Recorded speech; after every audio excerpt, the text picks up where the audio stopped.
जूही और जतिन की जिंदगी में आज सबसे बड़ी खुशी का दिन था, क्योंकि पूरे 2 साल तक अपने घर वालों को लव मैरिज के लिए मनाने के बाद फाइनली आज उनकी शादी हो रही थी।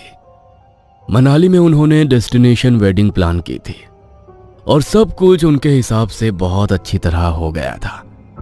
रात को सब लोग होटल में ही रुके थे, मगर शादी पूरी होने के बाद वो लोग रात को ही पैकिंग करके वहां से निकल जाना चाहते थे। अरे कितनी बार बोल चुकी हूँ तुम दोनों को कि सुबह चले जाना। पता है ना रात को गांव का वो रास्ता ठीक नहीं है। अरे माँ, क्या तुम भी? हम बस शादी करने के लिए इस गांव में आए हैं और तुम्हें तो पता ही है गांव के लोग अफवाह फैलाने में कितने आगे होते हैं। हम शहर वालों को डराने में ना जाने इनको क्या मजा आता है। हाँ मम्मी जी, ऐसा कुछ भी नहीं है, प्लीज आप टेंशन मत लो। और आपको तो पता ही है कल हमारी फ्लाइट है। हम अभी यहाँ से नहीं निकलेंगे तो कल फ्लाइट भी टाइम पर नहीं ले पाएंगे। वो जो भी हो बहू, लेकिन मैं इतनी रात को तुम दोनों को यहाँ से नहीं जाने दूंगी। फ्लाइट तो दूसरी भी हो जाएगी, लेकिन अगर तुम दोनों को कुछ हो गया तो मैं क्या करूँगी? दीदी बिल्कुल ठीक कह रही हैं साहब, हम तो इस गांव में रहने वाले ही हैं। हमने तो शुरू से यहाँ का माहौल देखा है। कितने शहर के लोग आए जो हमारे मना करने के बावजूद भी उस रास्ते से निकलकर गांव के बाहर जाना चाहते थे। अपनी जिद की वजह से कोई भी नहीं बचा, इसीलिए वो रास्ता अब मशहूर हो चुका है। अब तो कोई शहर वाला भी रात के समय वहां से गुजरने की हिम्मत नहीं करता।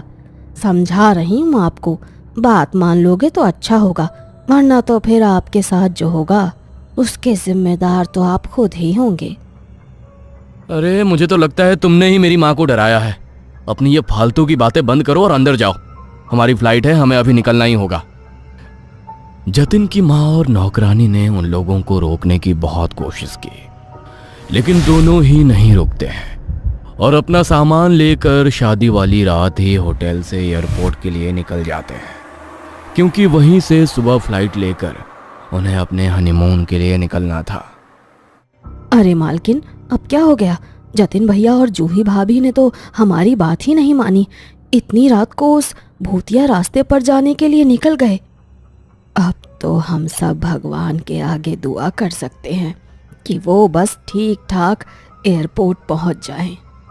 जहां एक तरफ घर वाले परेशान हो रहे होते हैं, वहीं जतिन और जूही दोनों गांव के उस भूतिया रास्ते पर अपनी कार लेकर पहुंच जाते हैं और उस रास्ते के शुरू होते ही दोनों को अजीब सा सन्नाटा और बहुत तेज ठंडक महसूस होती है, जैसे अचानक से ही वो अपनी गाड़ी लेकर किसी बर्फीली जगह पर पहुंच गए हो। अरे यार जतिन, गाड़ी का एसी कम करो ना, मुझे ठंड लग रही है। तुमने तो गाड़ी को शिमला बना दिया है।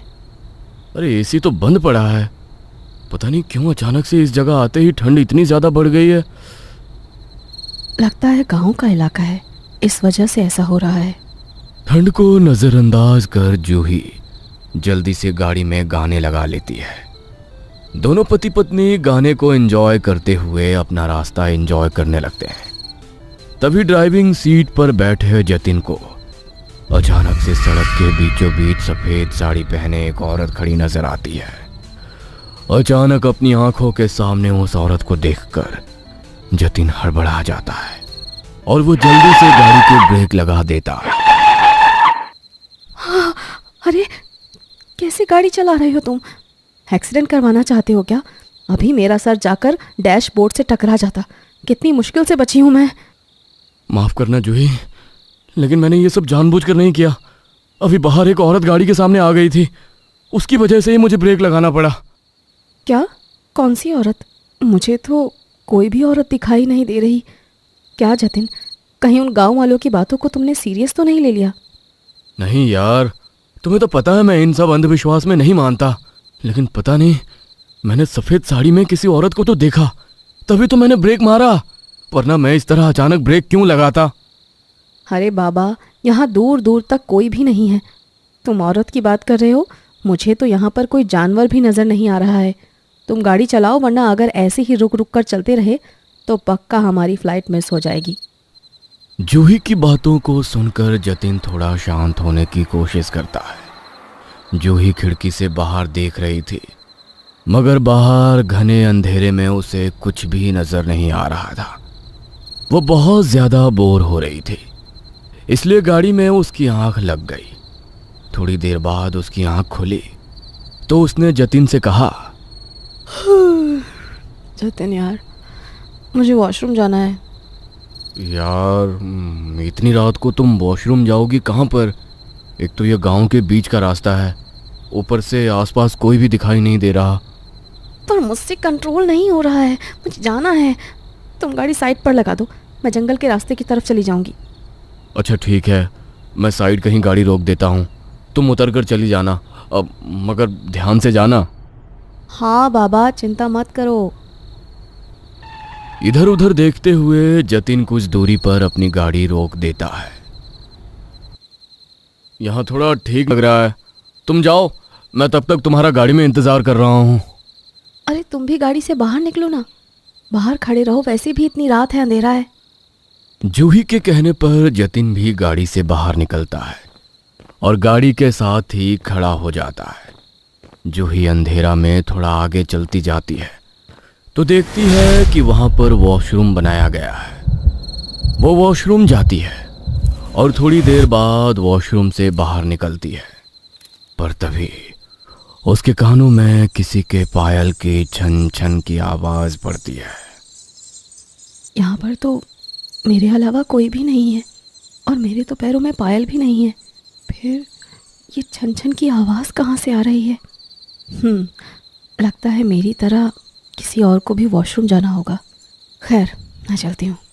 जूही बाहर जाने के लिए आगे बढ़ती है, तभी उसे फिर से वही पायलों की आवाज सुनाई देती है और उसे ऐसा लगता है जैसे अभी अभी उसके पीछे से कोई औरत गुजरी हो। वो पीछे मुड़कर देखती है मगर उसे वहां कोई भी नजर नहीं आता। जूही के माथे पर डर के पसीने की बूंदें साफ झलक रही थी। वो जल्दी जल्दी अपने कदम वहां से बढ़ाने लगती है।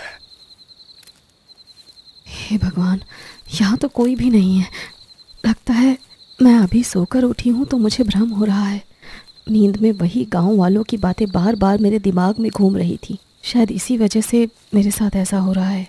जूही पीछे देखते हुए ये बोल ही रही होती है कि तभी उसे महसूस होता है कि जैसे उसके कंधे पर किसी ने अपना खुदरा सा हाथ रखा हो। डर से जूही के पैर वहीं जम गए। उसने हिम्मत करते हुए पीछे मुड़कर देखा तो उसके कंधे पर पेड़ की सूखी डाली गिर गई थी। ये देखकर वो थोड़ी शांत हुई और जल्दी से वहां से भागकर बाहर की तरफ आ गई। वो बहुत बुरी तरह घबराई हुई थी और उसका पूरा चेहरा पसीने से भीगा हुआ था। अरे जूही, क्या हो गया?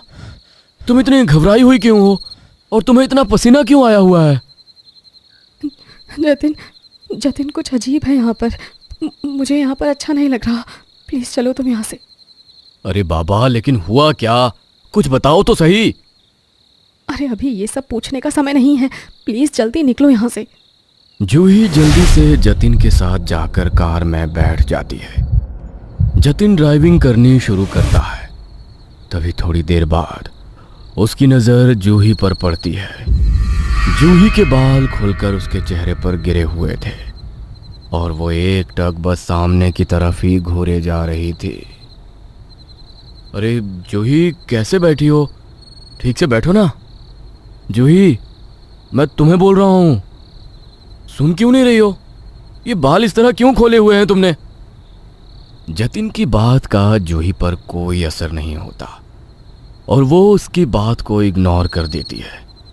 तभी जतिन अपना एक हाथ स्टीयरिंग व्हील से हटाकर जूही के कंधे पर रखता है और जूही अपने बालों को झटकती हुई बहुत ही गुस्से से जतिन की ओर देखती है। तेरी हिम्मत कैसे हुई मुझे हाथ लगाने की? मरना चाहता है? जिंदगी प्यारी नहीं है तुझे अपनी? ये क्या बोल रही हो तुम जूही? देखो, ये रास्ता पहले ही मुझे कुछ अजीब लग रहा है। तुम प्लीज मेरे साथ ऐसा मजाक मत करो, मुझे बहुत अजीब लग रहा है। जतिन के बोलने के बाद भी जूही उसी तरह उसे देखती है और उसकी आंखों की पुतलियां अचानक पलटकर बिल्कुल सफेद हो जाती हैं। डर के मारे जतिन एकदम से गाड़ी के ब्रेक लगाता है और जूही को एक जोर का झटका लगता है। जूही, अरे क्या हो गया है तुम्हें? कैसी बहकी बहकी बातें कर रही हो? क्या हो गया? गाड़ी क्यों रोक दी? अभी तक हम वहीं खड़े हुए हैं क्या? क्या? ये तुम क्या बोल रही हो? अरे अभी तुम्हें कुछ हो गया था ना?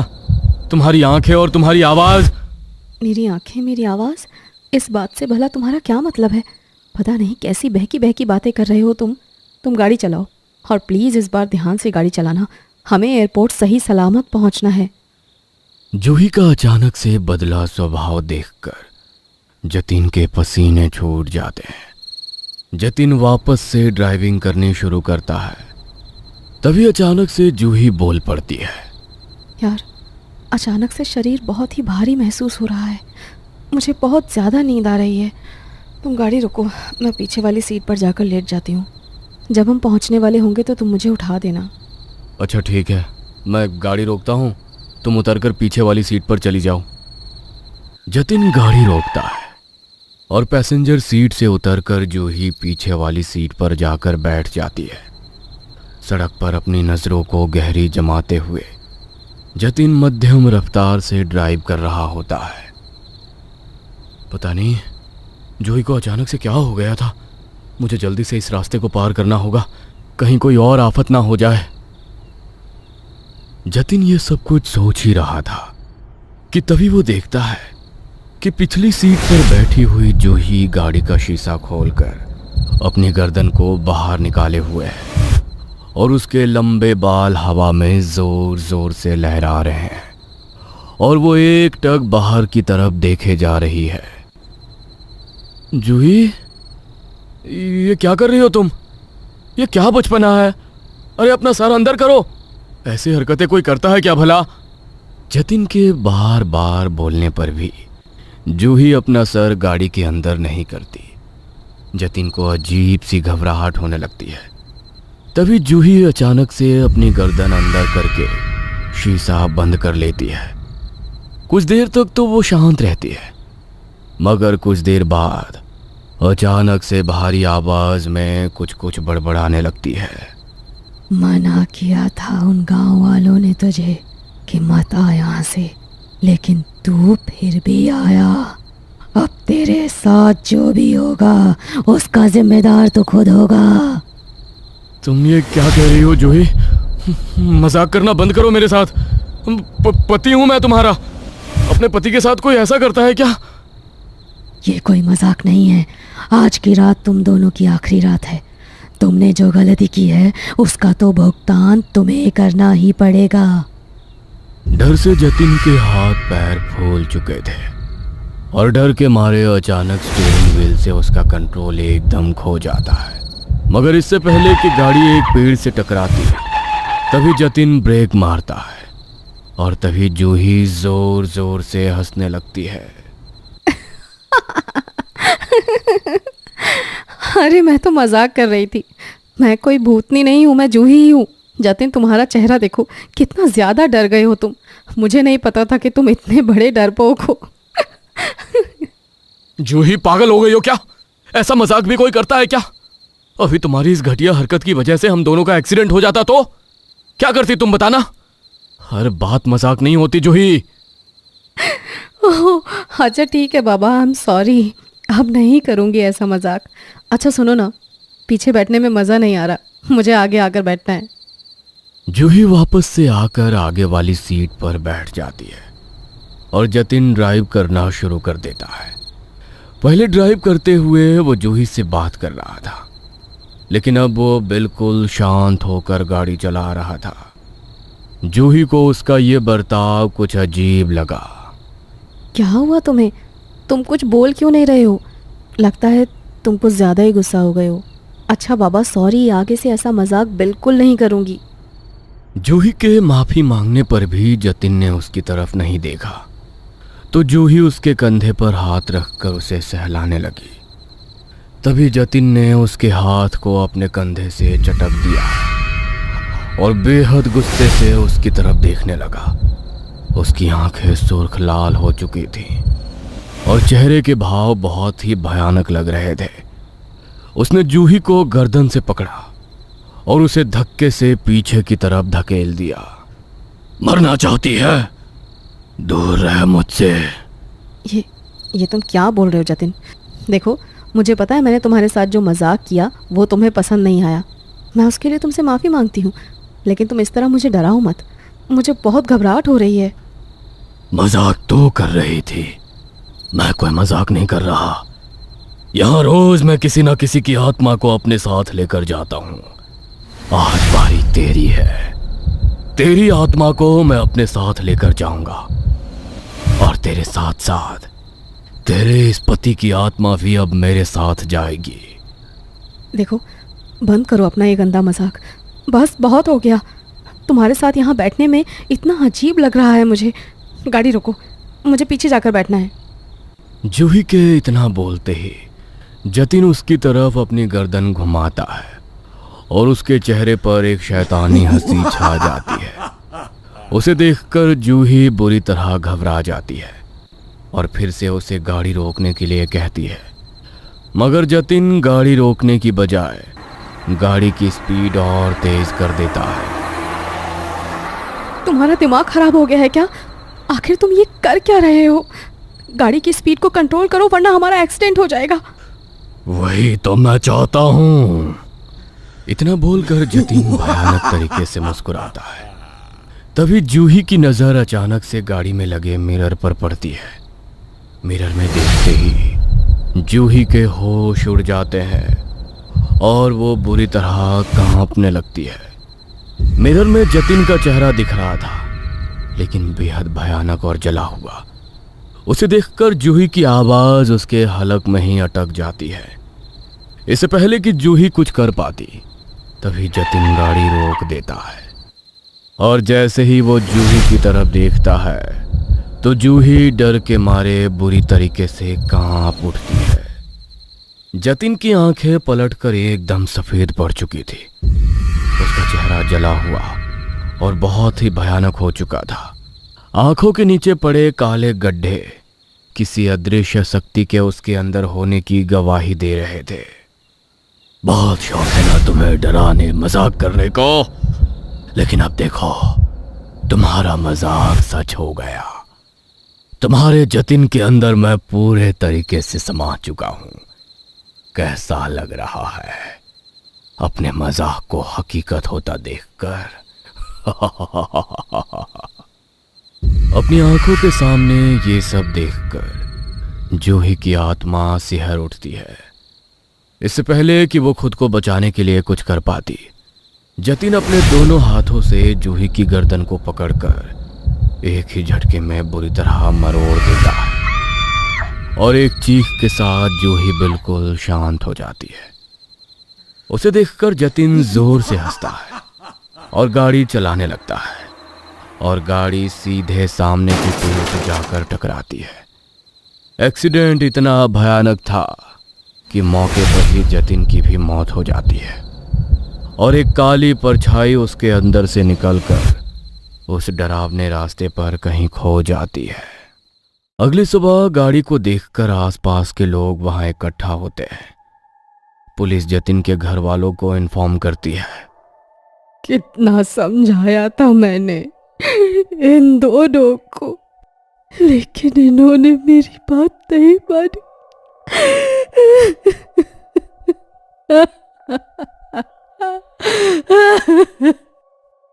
मैंने तो पहले ही बोला था, गांव का ये भूतिया रास्ता किसी को सही सलामत नहीं छोड़ता। ये सब तो होना ही था। ये शहरी लोग हमारी बात पहले तो नहीं मानते हैं और फिर अपनी जान से हाथ धो बैठते हैं। उस रास्ते पर मरने वाले लोगों में अब उन दोनों का भी नाम शामिल हो गया था और आज रात फिर से गांव का वो भूतिया रास्ता अपने अगले शिकार के लिए तैयार था। यदि आपको ये कहानी अच्छी लगी हो तो हमें सब्सक्राइब करें। हम जल्द ही एक और नई डरावनी कहानी लेकर आ रहे हैं। कहानी को सबसे पहले देखने के लिए हमारे नोटिफिकेशन को ऑन कर लें।